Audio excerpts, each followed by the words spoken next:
జై శ్రీమన్నారాయణ. శ్రీమద్భగవద్గీత 8వ అధ్యాయము అక్షర పరబ్రహ్మయోగము 2వ శ్లోకము. అధియజ్ఞః కథం కోత్ర దేహేస్మిన్ మధుసూదన ప్రయాణకాలే చ కథం జ్ఞేయోసి నియతాత్మభిః. ఓం. అర్జునుడు శ్రీకృష్ణ భగవానుడిని ఈ రకంగా అడుగుతూ ఉన్నాడు. హో కృష్ణ, ఈ కనిపించేటటువంటి శరీరములో అధియజ్ఞము అని పిలువబడేటటువంటి వాడు ఎవడు? ఆ విషయం నాకు చెప్పవా? హో శ్రీకృష్ణ, ఆత్మ శరీరాన్ని విడిచిపోయే సమయములో నువ్వు ఏ రకంగా ధ్యానింపబడాలో కూడా చెప్పవా? నువ్వు ఐశ్వర్యార్థులు, కైవల్యార్థులు, జ్ఞానులు, ఈ 3 రకములైనటువంటి వారు వారి మనస్సును తమ స్వాధీనములో పెట్టుకొని వారు వారి శరీరములను విడిచిపెట్టే సమయములో, అంటే అంతిమ సమయములో వారి చేత నువ్వు ఏ రకముగా ధ్యానింపబడాలో చెప్పవా అని అర్జునుడు శ్రీకృష్ణ భగవానుడిని ప్రార్థన చేస్తూ ఉన్నాడు. అర్జునుడి స్థానములో మనము కూడా ఉండి మనము శ్రీకృష్ణ భగవానుడిని వివరములన్నీ అనుగ్రహించమని ప్రార్థన చేస్తూ అర్జునుడి పలుకులను మన మాటల ద్వారా ఈ రకంగా పలికే ప్రయత్నం చేద్దాం. అధియజ్ఞః కథం కోత్ర దేహేస్మిన్ మధుసూదన ప్రయాణకాలే చ కథం జ్ఞేయోసి నియతాత్మభిః. అంతేకాకుండా మనం ప్రతిరోజు శ్రీమన్నారాయణుడికి ఒక 8 పనులు చేస్తాం అని మాట ఇద్దాం. ఎందుకంటే శ్రీకృష్ణ భగవానుడు 18వ అధ్యాయములో 65 నుండి 70వ శ్లోకాల ద్వారా శ్రీమద్భగవద్గీత అంతటికీ సారభూతముగా మనకు 8 పనులు చేయమని చెప్పాడు. అలా చేస్తే చాలు, నేను మిమ్మల్ని అన్ని విధాలుగా రక్షిస్తా అని ప్రమాణపూర్వకముగా ప్రతిజ్ఞ కూడా చేశాడు.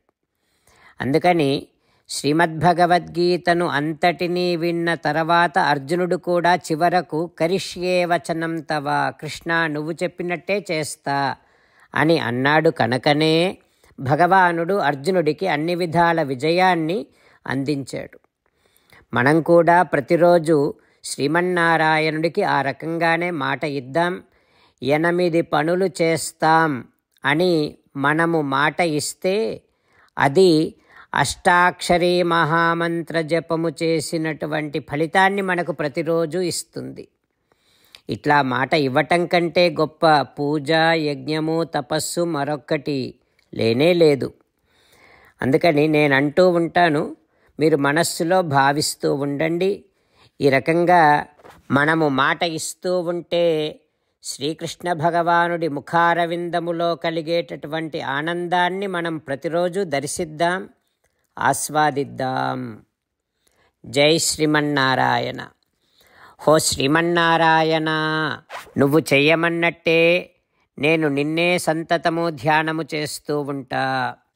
హో శ్రీమన్నారాయణ, నువ్వు చెప్పినట్టే నేను నీ భక్తుడిగానే ఉంటా. హో శ్రీమన్నారాయణ, నువ్వు చెయ్యమన్నట్టే నేను నా విధులను, కర్తవ్యాలను నీ సేవగా, నీ తృప్తి కోసమనే సక్రమంగా నిర్వర్తిస్తూ ఉంటా.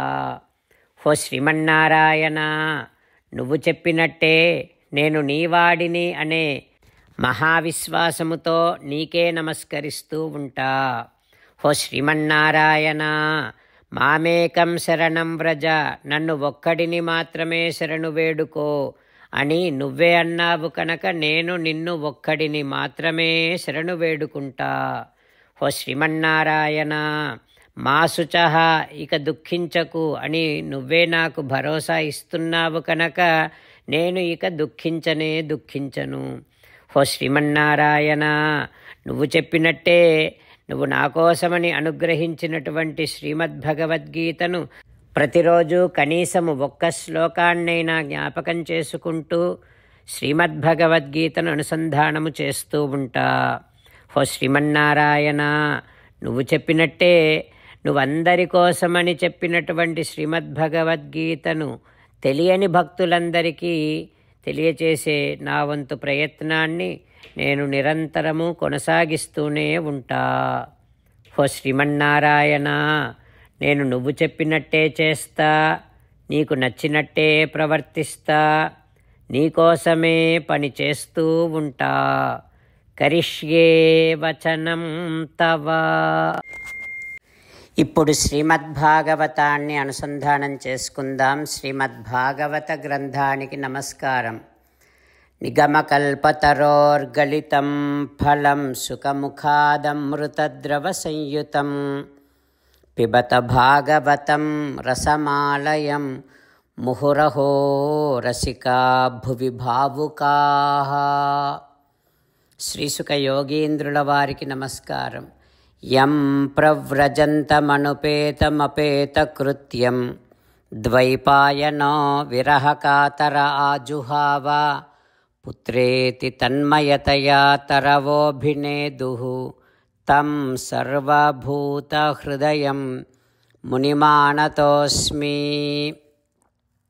నరనారాయణులకు, చతుర్ముఖ బ్రహ్మకు, సరస్వతీదేవికి, వ్యాసమహర్షుల వారికి నమస్కారం.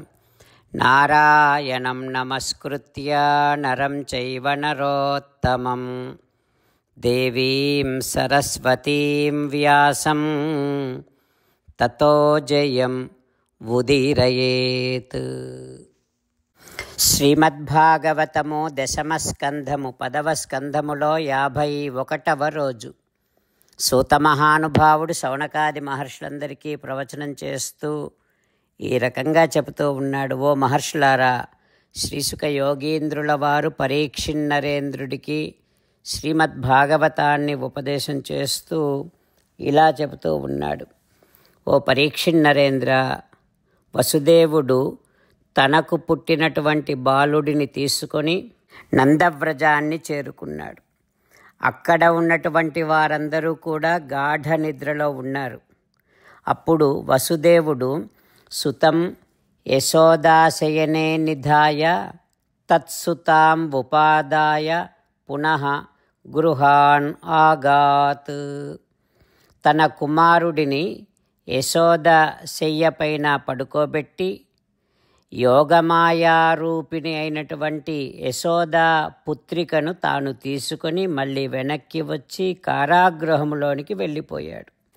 లోపలికి వచ్చిన తర్వాత తాను తీసుకొని వచ్చినటువంటి బాలికను దేవకీదేవి శయ్య పైన పడుకోబెట్టి ఇంతకుముందులాగానే తన కాళ్లకు సంకెళ్ళు తగిలించుకొని బంధింపబడిన వాడిలాగా ఉండిపోయాడు వసుదేవుడు. అయితే నందవ్రజములో యశోద నందపత్నీచ జాతం పరమబుద్ధ్యత వనజాక్షుని తెచ్చుటయును తన సుతన్ కొనిపోవుటయున్ తానెరుగక నిద్రజొక్కియుండెన్ వనజాక్షి యశోద రేయి వసుధాధీశ. యశోద తాను ప్రసవించి అలసి నిద్రలో ఉండి ఇక అక్కడ ఉన్నటువంటి వారందరూ కూడా యోగమాయా ప్రభావము చేత యశోదకు జన్మించినటువంటి శిశువు పుత్రుడో పుత్రికో ఎవరూ గుర్తించలేదు. సరే, ఇక ఇక్కడ దేవకీ వసుదేవులు ఉన్నటువంటి కారాగృహములో మళ్ళీ యథావిధిగా ద్వారాలన్నీ తమంత తామే మూసుకున్నాయి. కాసేపు అవగానే ఈ దేవకీదేవి శయ్య మీద పడుకోబెట్టినటువంటి పుత్రిక ఏడవటం, రోదించటం మొదలుపెట్టింది. ఆ రోదనను విని అక్కడి వారందరూ కూడా, కారాగృహ కాపలాదారులందరూ కూడా లేచారు. ఆ తర్వాత ఏం జరుగుతుందో రేపు తెలుసుకుందాం. ఓం శ్రీకృష్ణ పరబ్రహ్మణే నమః. ఓం అస్మద్గురుభ్యో నమః. ముకుందమాల. కృష్ణో రక్షతు నో జగత్రయ గురుః. కృష్ణం నమస్యామ్యహం. కృష్ణే నామరశత్రవో వినిహతాః. కృష్ణాయ తస్మై నమః. కృష్ణాదేవ సముత్థితం జగదిదం. కృష్ణస్య దాసోऽస్మ్యహం. కృష్ణే తిష్టతి విశ్వమేతదఖిలం. హే కృష్ణ సంరక్ష మాం. శ్రీమద్భగవద్గీత 8వ అధ్యాయము 2వ శ్లోకము. అధియజ్ఞః కథం కోత్ర దేహేస్మిన్ మధుసూదన. ప్రయాణకాలే చ కథం జ్ఞేయోసి నియతాత్మభిః. అధియజ్ఞః కథం కోత్ర దేహేస్మిన్ మధుసూదన. ప్రయాణకాలే చ కథం జ్ఞేయోసి నియతాత్మభిః. శ్రీమన్నారాయణ కరిష్యే వచనం తవ. సర్వం శ్రీకృష్ణార్పణమస్తు. జై శ్రీమన్నారాయణ.